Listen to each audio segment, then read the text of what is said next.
Good morning, freedom. Did you know you are what you eat?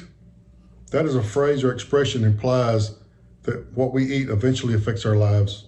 If we eat healthy food, we feel healthy. If we eat rubbish or trash or junk food, we feel not unhealthy. To simply put it, what you put in your body defines your physical and mental character. The same principle applies to our spiritual health as well as our physical health. God told us in Deuteronomy 30:19 that I call the heavens and earth as witness to you, have set before you life and death, blessings and curses. Now choose life that you and your children may live. Romans tells us in 12:2 to not to be conformed to the pattern of the world, but be transformed by the renewing of our mind. Then we will be able to test and approve what God's will is, his perfect will.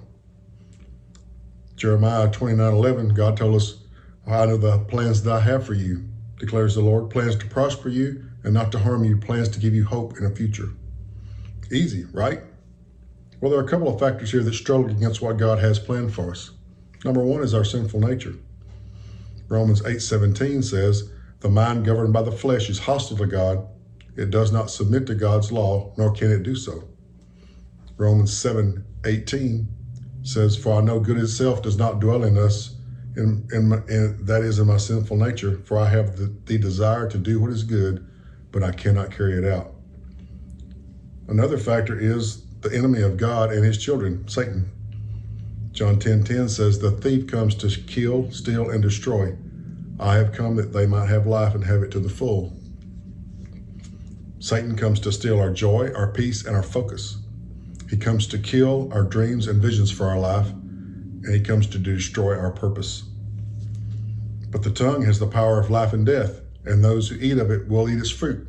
Proverbs 18:21. 1 Peter 3:10 says, for whoever would love life and see good days must keep their tongue from evil and their lips from deceitful speech. God said in Isaiah 55:11, so my word is that goes out from my mouth. It will not return to me empty, but will accomplish that I desire and achieve the purpose for which I sent it.